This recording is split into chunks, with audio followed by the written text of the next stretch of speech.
All right, let everybody in now.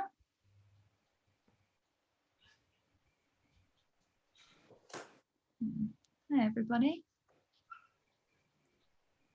Thanks for your patience in the waiting room. We're just letting a couple of other people come in.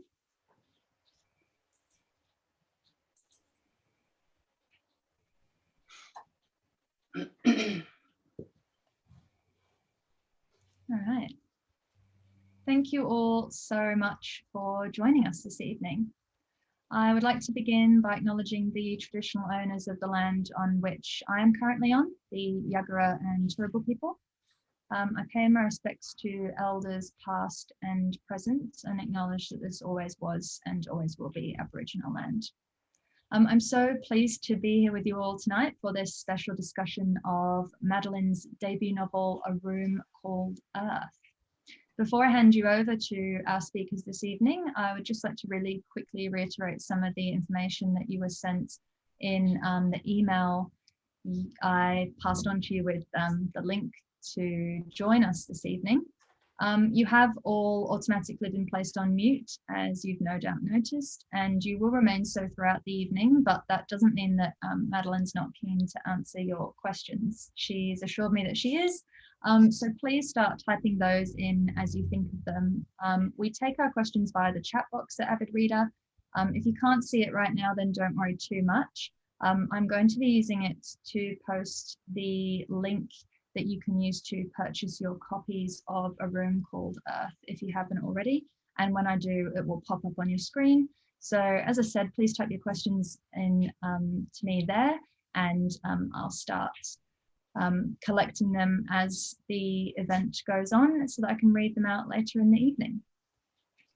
Lastly, I just want to say that we rarely have any technical issues, but if for any reason one of our speakers drops out this evening, we will just take a quick break and readmit them as soon as possible. So stick around if that does happen. And similarly, if you drop out while you're watching this event tonight and listening in, then just use the same link to reconnect and I'll make sure that I readmit you as soon as possible. And so I would now like to introduce Madeleine Ryan. Madeleine is an Australian writer, director and actor. She's been widely published in Australia and overseas, including in the New York Times, Lenny Letter, Bustle, The Age, The Daily Telegraph, Vice, SBS and the Sydney Morning Herald. She currently lives in rural Victoria and A Room Called Earth is her first novel. In conversation with Madeleine tonight, we have Sarina Gale.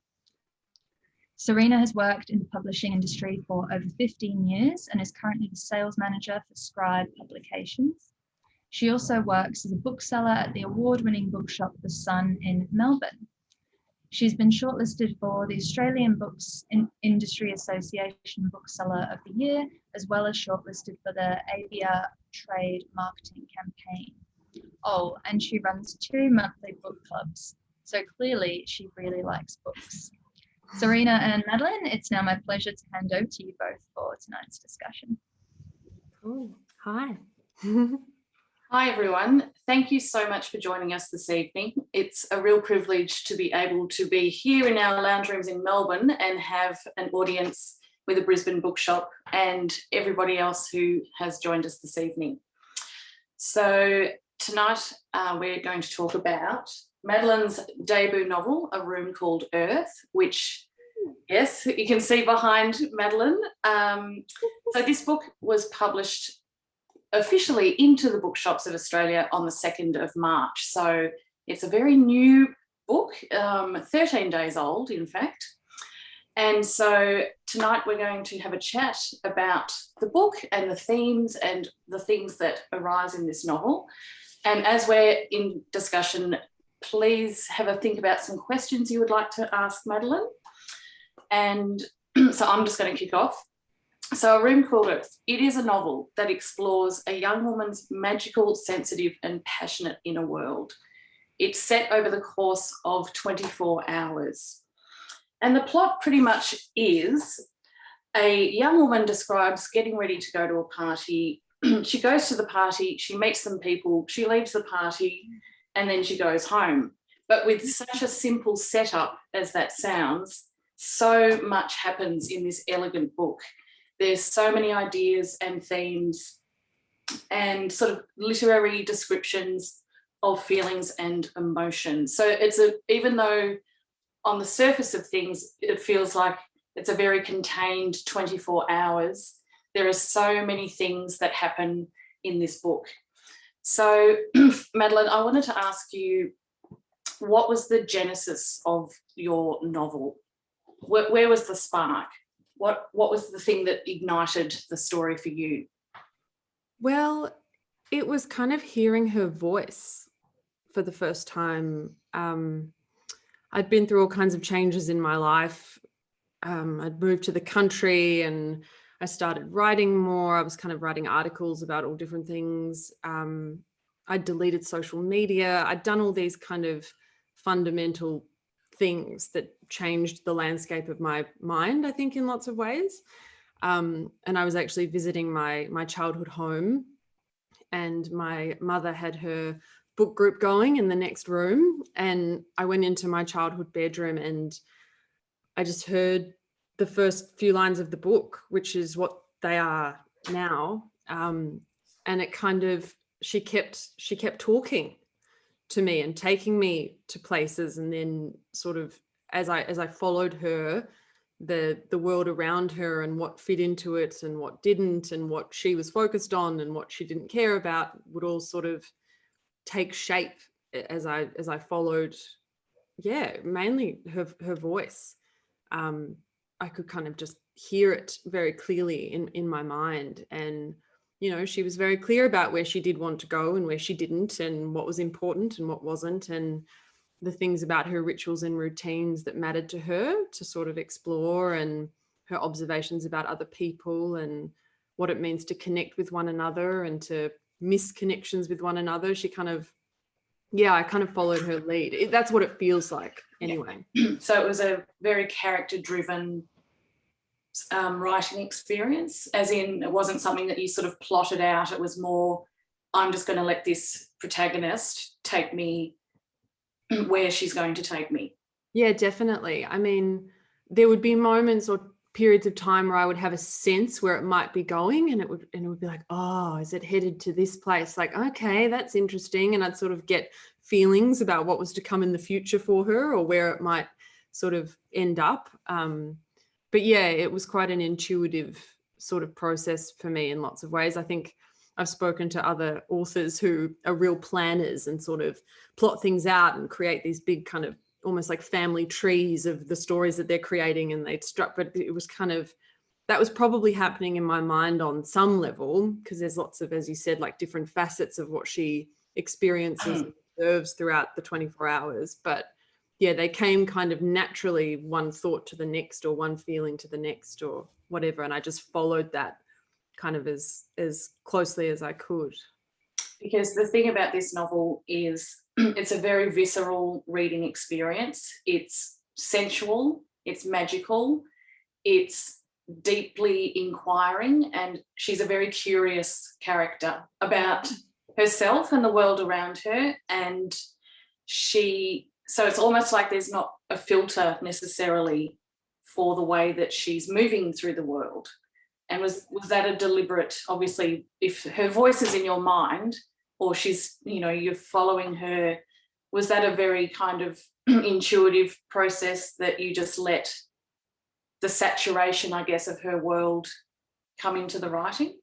Yeah, definitely. And I think as I followed that, what interested me so much was when she would talk to someone, and how sparse or kind of almost sometimes bland, sometimes surface level her actual conversations with people were, compared to the dynamism of her inner life and her experience. And then it kind of made me think about how true that is in so many ways to the kind of relationships we have with ourselves and with others. Like, our inner worlds are so expansive and multifaceted and are filled with our feelings and thoughts and memories. And in any given moment, we're bringing all of that to a conversation that we have with someone, but there's only so much that can be kind of articulated within the confines of actual like speech to each other, and also given whatever social constraints there are. So like if, you know, she's at a party in Melbourne on Christmas Eve, meeting people that she's only met for the first time, but also running into old acquaintances, and all different things come with those sort of nuances. Like if you've known someone before, or if you haven't, like that's a whole world of difference, you know. And so it was so interesting to see how differently she would respond to the different kinds of interactions that she would have, and then that paired against her inner life. It fascinated me, because that's something that is obviously a hallmark of her character, but also, as you were saying about, you know, you can only convey so much through speech, because the character who is unnamed in the book, we don't know her name, we don't really know how old she is. So it's like almost stream of consciousness in one sense. As the reader, you are experiencing that night on Christmas Eve, getting ready and going to a party, and the interactions that she has are all through her eyes. But there's something very relatable too about the conversations that she has or witnesses or hears, because even though it's a very singular voice and experience, there's things throughout the novel that I think, especially, you know, as a reader, that you can all identify with. You know, just the springboard where you're having a conversation and then it'll make you think about, in her case, she has a memory of an ex-boyfriend, or she's remembering something from childhood, or, you know, it's that multi-layered kind of life that she's having at the same time. So you mentioned about sort of the richness of inner life and the themes of the book, and there are many themes, some, and this is just my subjective reading, so nature and the environment, animals and insects, Australia and its Indigenous population and our culture, women and how we move through the world, fashion, sex, love, rituals. You know, it's a real kind of potpourri of so many ideas, and I guess there's that expansiveness of her thinking about those issues.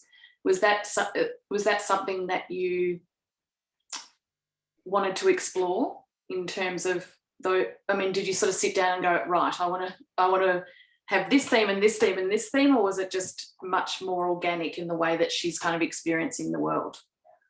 Yeah, I was still guided by her, but then I guess I would be guided by her somewhere, then it's like another part of me would come in and be like, okay, well, what boxes does this tick in terms of like, what it's exploring at this time in society or in the environment, or to do with people's relationships in a kind of universal sense. Like, can I take this kind of microcosm of her experience, like caring for her physical body and looking at herself in the mirror? It's like, okay, well, that's, you know, hugely relatable. You know, we all go through those moments. So tick. And then it would be like all the different sort of things that could stem off a moment that is so intimate with herself, I found really interesting. But, you know, there were heaps of things, you know, in the process of writing it that didn't make the cut because they didn't tend to have that sense of expansiveness through them. You know, it was just, you know, me ranting about a school friend that, you know, that wronged me when I was 16, and it was like, okay, that's not her, that doesn't fit in the kind of fable that's being created, or tick, you know, I think I need another 5 years before that could become something more helpful to my protagonist. So, you know, there was lots of things to kind of weigh up, but yeah, part of me was always conscious of, well, how, you know, what are the different dimensions of this thing that she's focusing on? And often the things that she misses are interesting too. And as the story unfolds, you kind of, when there's a male character that comes into it, obviously, and coming in with his perspective then illuminates a whole lot of her world that, you know, the reader didn't get through her, which I find really interesting as well. Like when other people come into our reality, what they see and what they bring into it, and what they kind of shed a light on that we either would rather they didn't notice, or, you know, are desperate to show them, or lots of things like that. So yeah, it was kind of a constant process of unfoldment and discerning how universal each intimate moment could be. Yeah. So one of the themes that really struck me in reading this book again, and I will just say to everyone, I have now read it 3 times. I did read it again on the weekend. And I was saying to Maddie earlier that reading it this weekend in light of what's happening in Australia at the moment in terms of the marches today and the protests and Grace Tame and Brittany Higgins and, you know, women, and not just women in politics, but women and space and their bodies, was something that really struck me in my reading of this book again.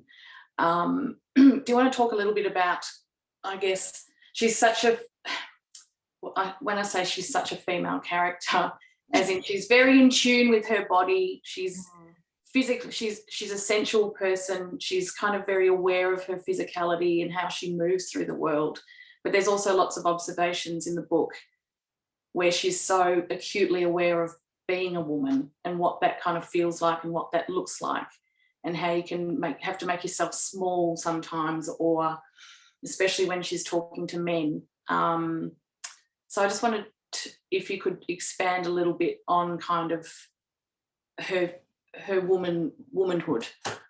Yeah, well, the whole book, I would argue, even like the structure of the logic of the book has this kind of wildish, very feminine quality in lots of ways. Even though it has like a kind of logic that's chronological, the way that she processes every experience is very deeply tied to kind of her unlocking her womanhood in lots of ways, both in her mind and her sensations and things like that. And the way that she processes experiences that she's had with men are really something for her to push against in sort of discovering that definition of what it means to love and honor herself as a woman.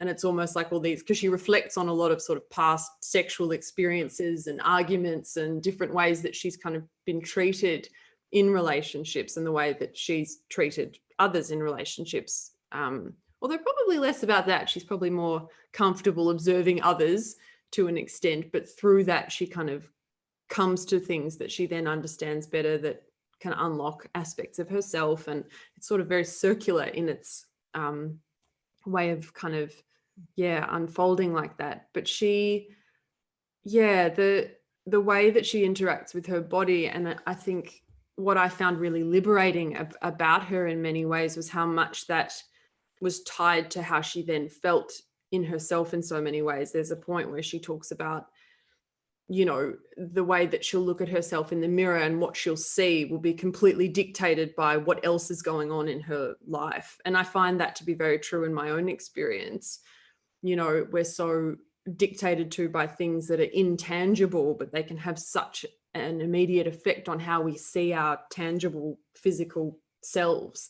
And then how we interact with others physically can be very dictated to by past experiences that we've had, or our expectations of what we want, or whatever it is. And so she's constantly kind of doing a dance between, what her experience has been and the difficulties and the pain, and then also what she wants to create in her relationship with her body and with men, and what she wants that to be. And she's come to quite fixed ideas in lots of ways, I think, that, you know, I could evolve, I could imagine evolving, but at that point in this story, she's come to that feel quite powerful and sort of sacred, to do with like accepting herself as she is and sort of making a point of that, but also reflecting on the ways in which her body has kind of felt like a battleground when it's in a relationship with someone else who has a body and has all their own expectations and understandings of how to interact with her body, you know. And it becomes sort of a lot more complicated when other people are involved. When she's in her own space, she's much more, I mean, you know, kind of free in a way to define that and control that relationship. Things become a lot more complicated when others are invited in. But yeah, I think that's interesting how we all navigate that. So yeah. And it's sort of that dichotomy of, you know, her self-acceptance and self-love, but then also, as you said, the battleground that can happen, or even not even just the way that others see her, but bigger kind of questions about society. I just wanted to read a little paragraph, if that's okay. And this is about how the character feels about fashion. So-called women's fashion is completely orientated around restriction and restructuring. It's all very flattering and fashionable and desirable, right up until it isn't, which is usually around the time when we want to dance or lie down or inhale deeply or make love or take a shit or eat something.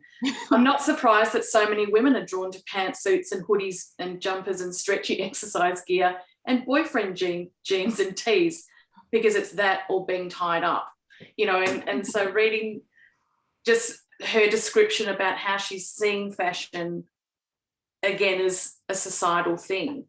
Totally. And she's funny, you know, that she's a very astute and warm character.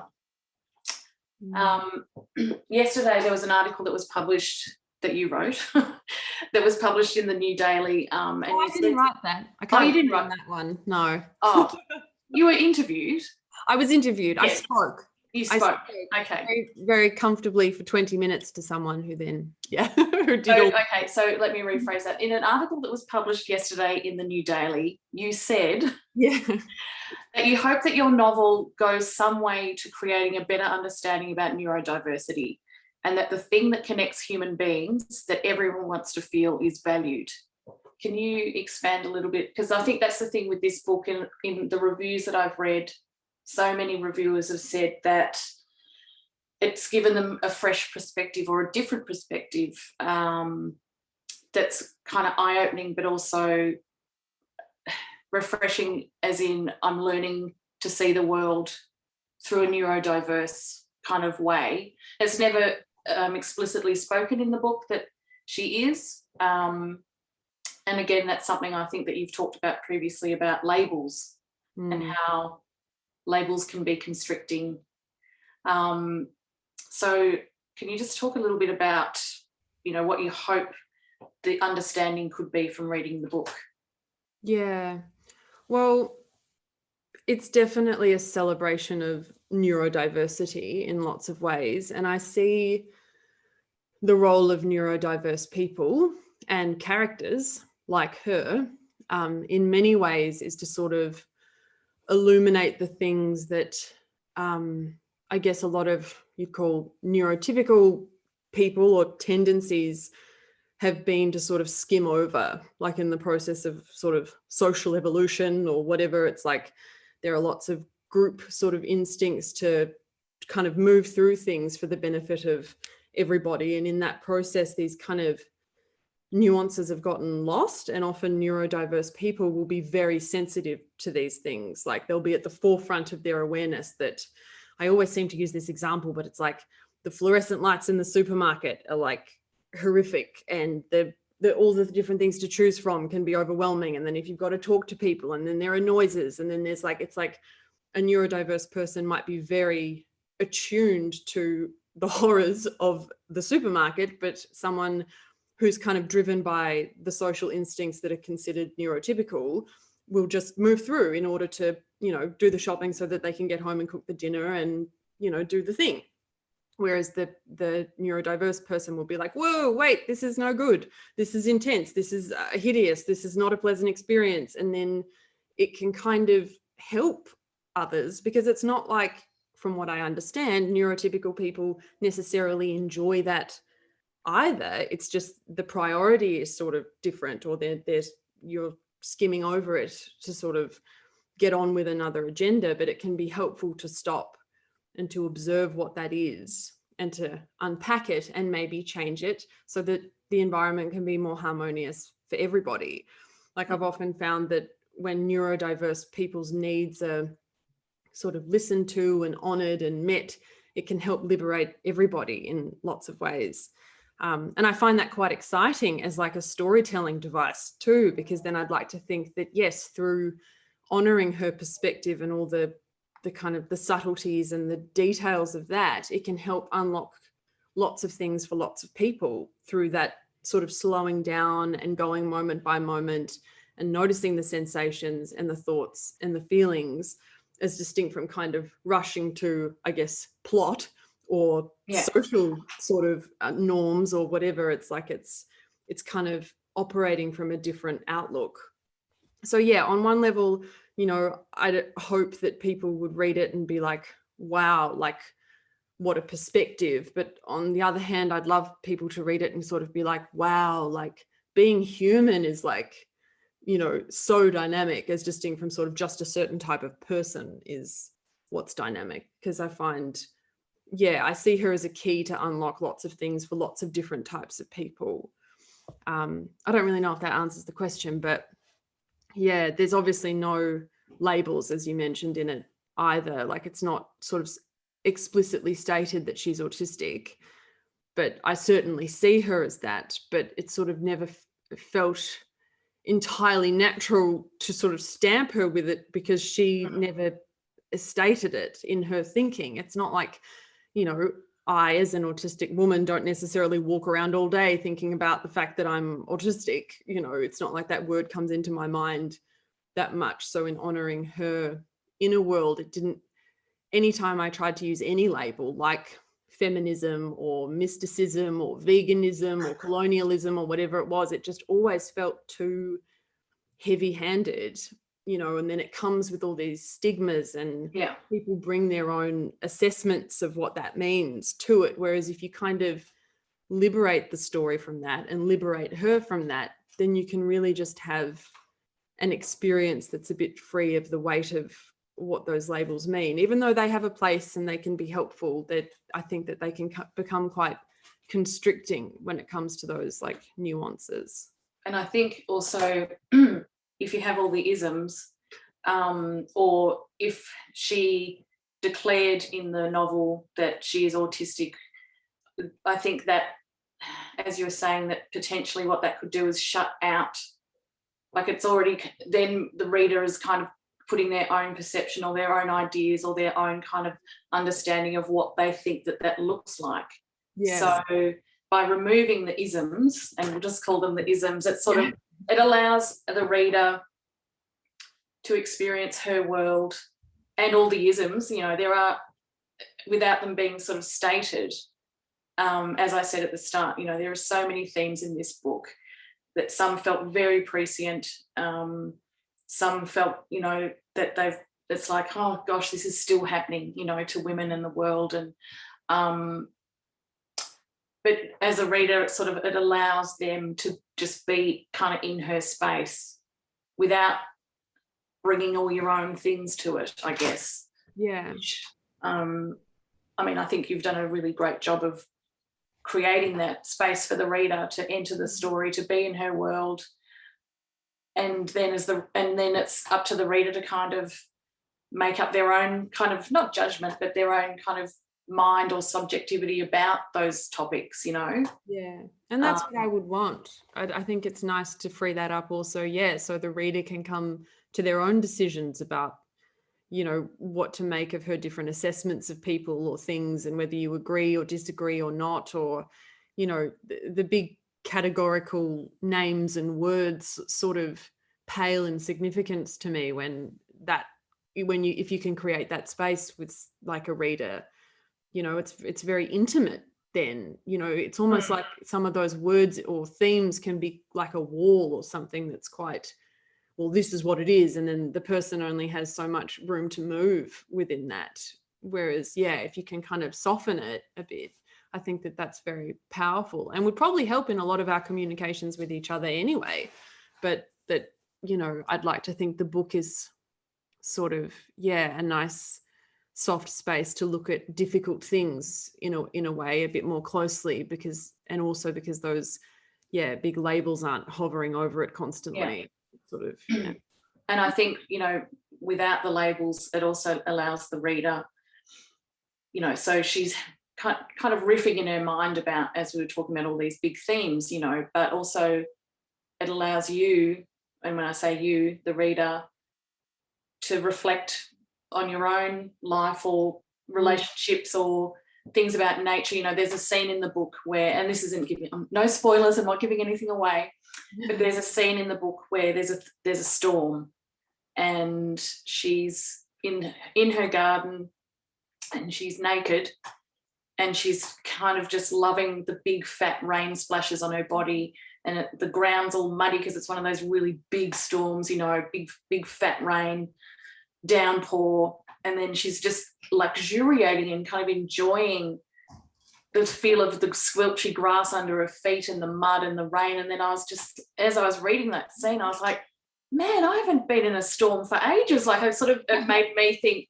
well, when was the last time I didn't run out naked into the rainstorm, but it was like, when was the last time I connected in that sense to nature, you know? I even just found you re-describing it really calming. All the rain and all the, that sounds good. Yes, the rain. The rain in Spain. But there's a scene where she's in a butterfly house as well, and anyway, so that kind of connection to nature and animals, because we haven't even talked about Pork Chop the cat. La resistance of the story. Yes. So Pork Chop is a big ginger cat, who she loves dearly and who loves her. And just even their relationship, you know, and it is a relationship between an animal and a human. Yeah. It made me think about the importance of pets, you know, or animals and our environment and what we share. So is Pork Chop based on a real cat? It's funny because as I'm talking to you, the cats that I live with are in the middle of a very heated battle, and I'm sort of hearing this scuffling in the back. I'm like, oh yeah, I think Pork Chop's based on many different, you know, animals that I've cohabited with, I think. But at the same time, I'd like to think of Pork Chop as like every animal, every cat, maybe on some level every dog, sort of symbolically that sense of, as you're saying, the connection that sort of can develop between human and animal, and the sort of the universe that creates, and the sense of like a kind of primal comfort, I think, through that non-verbal bond in lots of ways can be really, really powerful. And she very much prioritizes that in her life with him, you know, whilst acknowledging that he's a soul on his journey, and he'll, you know, come in and out of her world as he will, although he's very loyal. It's kind of, I think that there's a sort of a safety and a peace that she finds in the connection that she has with Pork Chop that's very calming and anchoring for her. And I totally relate to that. Like the relationships that I've had with animals and with pets is kind of on a different frequency from those I have with other people, and has a hugely kind of formative role. Like I learn so much from animals, and I think that it's so powerful to honor that in our lives. You know, we all sort of instinctively know it, but to really like zoom in on that, I think is really, really helpful. And just, it's the truth, I think, you know. Well, I think it's a reminder as well, you know, like we all, as you said, it's sort of given in a way that's like, of course we love our pets and we love our animals, and, you know, the pet industry is like this $1 billion thing in Australia. People spend a lot of money on their pets. So they love their pets, you know, they pamper them, and they, you know, but at the same time, what I found with Pork Chop and the protagonist was the deep contentment and kind of unconditional love that you can get from a pet, you know. Totally. And I think we forget that sometimes, of like the reason why we have them, in a way, as in it's not a status thing, and it's not like, I mean, maybe for some people it is, but I really enjoyed, and it made me reflect on the cats that I had growing up and pets that I don't know, it was, I think that's the thing about this book, is all the moments that she has, whether it's with a butterfly or a cat or the trees and the rain and her outfit and fabric, and it was a very sensual kind of reminder and about being in the moment as well, and appreciating those things. Yeah, you know, I think it's also that it felt really liberating and important to really celebrate a lot of that as well, in a time where we're so, inundated with stimulus through screens. It felt like something quite, primal to return to and to acknowledge in all of these different ways. I mean, as you're saying, the pet industry is still massive and booming, it's not struggling at all, I suppose. But I think last year was a very good year for pets, I have to say. Well, a lot of people reconnected, Well, there are so many parallels between, she's in her own space a lot with an animal, caring for herself. And I mean, I'm also interested in that, how the way we relate to, I keep pointing over here, but that's because there's cats over there. The way that we relate to the animals in our lives, whether they're our pets or they're just sort of, around us, which they are all the time, everywhere, says a lot about who we are too. And I'm interested in kind of how the sort of space she gives to Pork Chop and that unconditional acceptance sort of goes both ways, I think. And I find that it's always very revealing to me how people relate to their pets and, how much they pamper them or how much they neglect them or how quickly they'll scold them or like whatever it is so it's like a mirror to me of how they then treat themselves and probably how they treat other people. It's just like this whole world of, delicious stuff that's very human and like a key into what it means to be on this earth in lots of ways.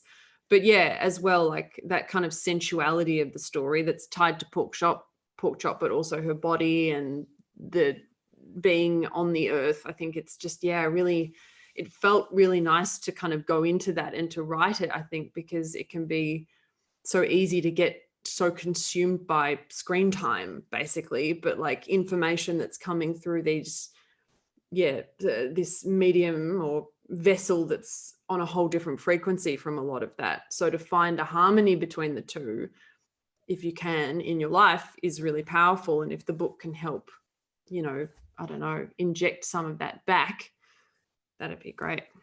And also I think the other thing that it does is remind people to be a bit more in the moment, because I feel, and maybe with 2020 there was a lot of that that had to happen. People had to slow down, had to stop. They couldn't, go to, parties, take the kids to soccer, go here, do this, the busyness of our sort of Western society life.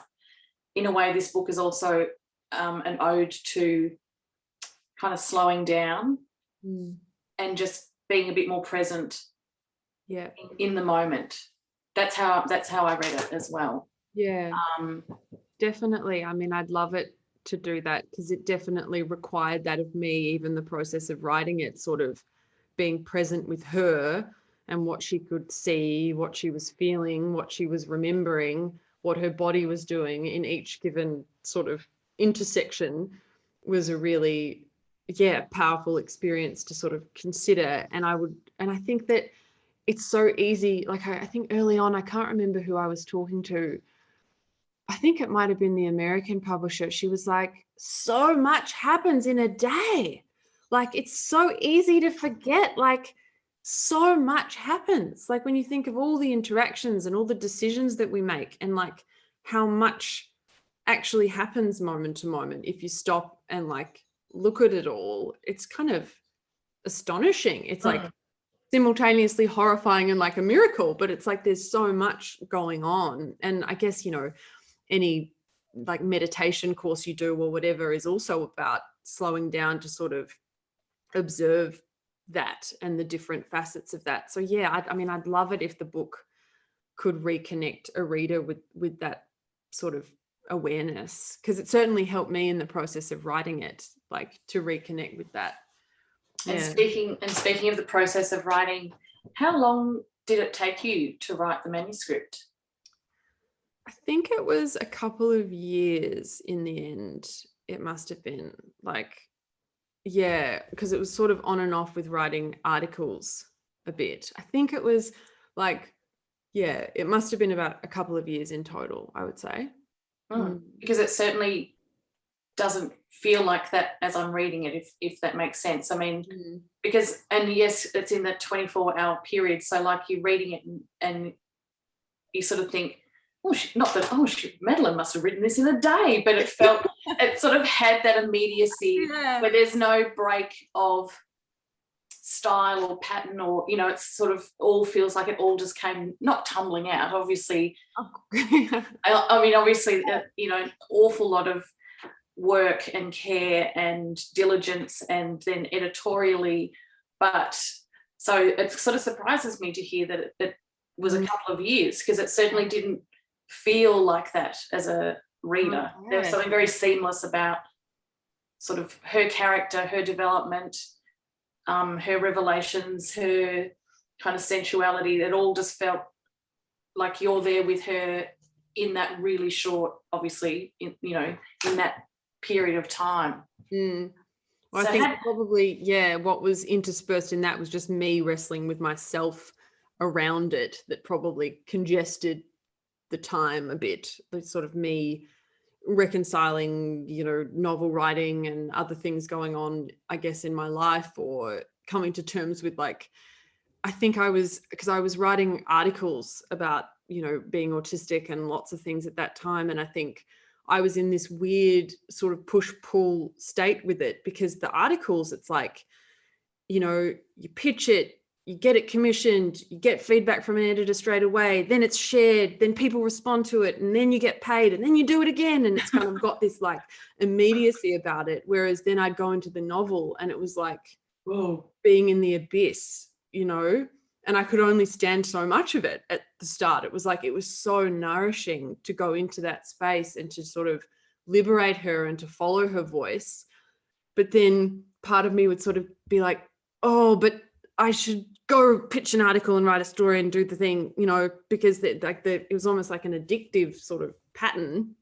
And then I was sort of going between the worlds, because it is, maybe it's particularly when you're writing your first novel or something, I don't know yet, but it was like, what does this mean? Where is this going to go? Am I, is anyone going to want to read it? Like, is it, because that mattered to me a lot. Like in the writing of it, I really, I had the dream of wanting to share it with people, but it was sort of all the self-doubt, it is very much being in the abyss. So I guess it was might have congested that, and sort of turned that into a couple of years that could have just been 6 months if I'd just been able to, take my humanity out of it. I think, and it was also mining, I guess, myself and my, the last however many years of my life. It was like 28 years of, experience and observations from my own life, and then letting her use what she wanted and turning that into her world, and then taking it to another place. It kind of, there was a lot that went into the not much, I guess, that's there.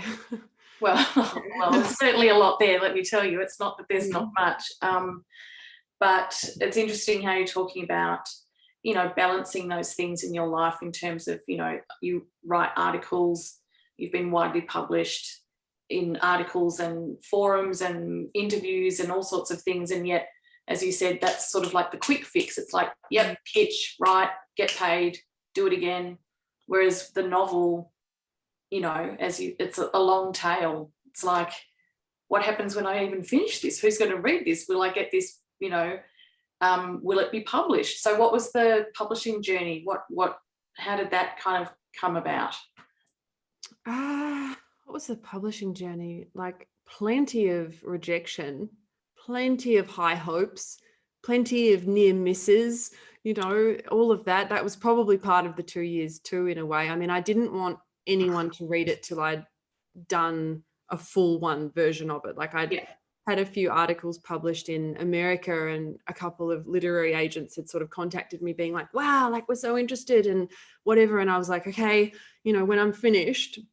And in a way that gave me a bit of structure, because it was like, oh, great, it's going to these people, at some point in the future. Like, yes, structure, yes, being validated, yes, being wanted, amazing. And so accountability, yes, accountability. Someone wants to read it, someone wants to read it. And then they all rejected it. There was like 3 or 4 of them, and they all were like, we don't know what to do with this. Or one was on maternity leave, and the other one, her books were full at that point. And it was just like, they just dropped like flies, and my ego just, you know, it was like, oh my gosh, you know, but I'm grateful because it kind of propelled me in this way that was probably quite helpful and gave me that sense of accountability and structure, even though, you know, they were not destined to be the person who represented this book in the end. It was kind of, yeah, it was a powerful process to go through. And then it was sort of back to square one, back to the submissions page, and having faith in it. I mean, I ultimately think that that had to be the driving force behind everything that then happened, was me believing in it and knowing, you know, I mean, they gave me a little bit of feedback, but it really didn't change that much from the point where a couple of them were like, oh, this is interesting, but I don't know what to do with it. And I kind of had to, you know, be like, okay, do I feel comfortable with where it's at? Is it as far as I can take it at this point myself? And it was like, yes, you know, I trust in it. I have faith in it. Okay, I'll just keep sort of sharing it and see where it goes, hopefully somewhere. And yeah, then I emailed a literary agent who loved it, and then she was off, you know, sharing it with Scribe and, you know, and Penguin in America and things like that. And so it kind of, yeah, the stars collided eventually, but I do attribute a sort of a faith and an ability to stay in the abyss, even though it's uncomfortable, to, yeah, that process for sure. But it also reflects on your kind of perseverance and resilience. And, you know, if you were saying these 4 agents or whatever, and it's like, yeah, we want to read it. And it was like rejection, rejection, rejection. It's like some people would just be like, oh, I'm done. That, you know, it's, but you were like, no, I'm going to keep going. And then I'm hoping that for you, it has landed with the right people and the right publishers, and that you feel, you know, I mean, it was supposed to come out in Australia last year, and we changed that to be this year, so that we had opportunities that we couldn't have done or had last year. So yeah. No, it's been beautiful. The whole process, it's been very illuminating and loving. And it was lovely because you pushed it back to be able to have a launch in real life, with people at a party, for a book about a party in lots of ways, you know, and what it means to be in the mess that is a social situation. You know, it was nice to create a glorious, messy, magical social situation to celebrate its launch, and we wouldn't have been able to do that with the timing last year. So the stars do have a way of aligning, you know, if you just have the faith. Have the faith, yes. Yeah. Emma, I'm just wondering if there's any questions. Yeah, we've had a couple of questions come through. We might have time for 1 or 2 more as well, if anybody has any that they've been holding on to for the event. So the first has come from Rebecca, who says, thank you for tonight. I love to stand in a rainstorm, and I feel so seen in this discussion.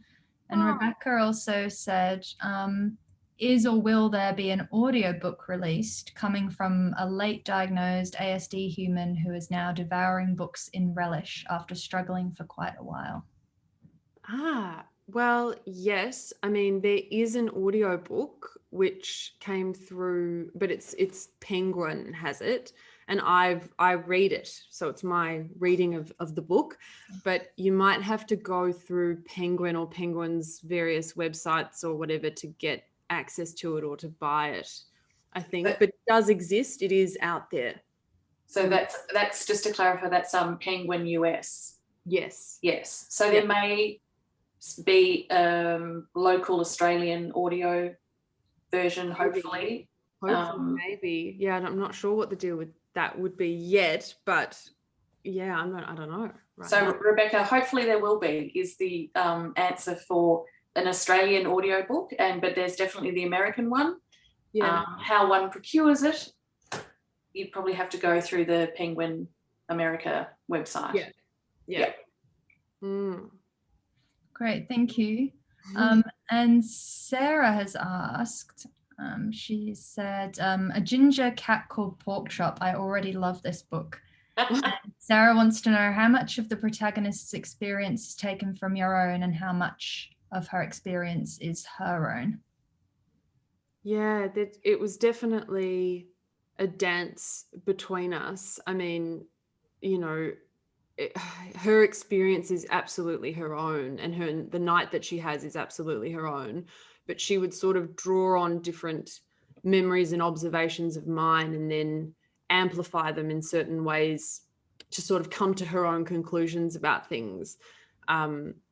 But yeah, it was a sort of dance. I kind of think of her like now like a sibling or a kind of child that I've maybe given birth to, and it's like she's of me, but she's not me. It's like she's a sort of separate entity that's drawn from, you know, my body and my memories and my blood and my heart and all these things, but that's her own sort of living, breathing being. And she also responds to things differently from how I do. You know, in lots of ways I envy how she carries herself in the world. You know, I think I talked in the interview that came out yesterday, so I'm sort of repeating myself a bit, but you know, she's very good at sitting back in herself and just humming in conversations, whereas I'll keep talking to sort of fill the silence, fill the void, whereas she's much better at being still in silence with other people. And so there are like these sort of subtle differences between us throughout it. And even if, you know, she'll draw on a memory that I have, or like, you know, an observation about a person or a particular behavior, it's like she'll then take it somewhere that I hadn't yet in my life, or that I view slightly differently, or yeah, but it's a constant dance. Yeah. Lovely, thank you. Yeah, thank you. Just before those are the questions that we've had through so far, so I'll hand back to Sarina, but if it's all right, I have a question of my own.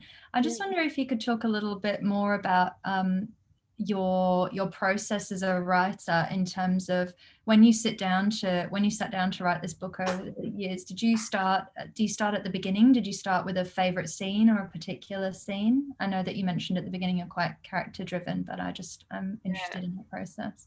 Yeah, it was chronological most of the time. It would be like, you know, the first words sort of that are the start of the first chapter kind of came out, and then I just was led.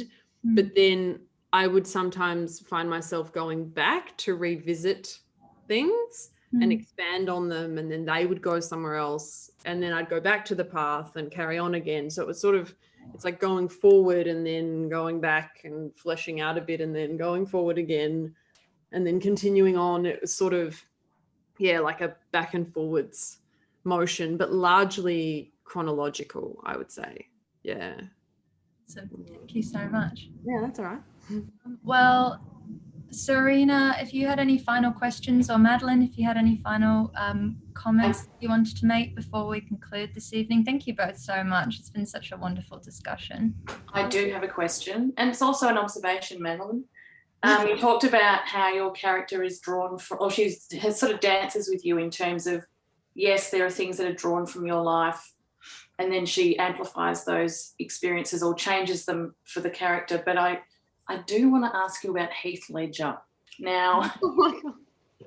Everyone always asks me about that. That's so funny. Well, so in the book, the character has an altar in her garden. Heath Ledger is in a frame, in a beautiful stone frame, and I loved how particular, you know, I don't know, it made me think about, you know, people that you had a crush on when you were 15 or 16, or sort of the pop star kind of thing.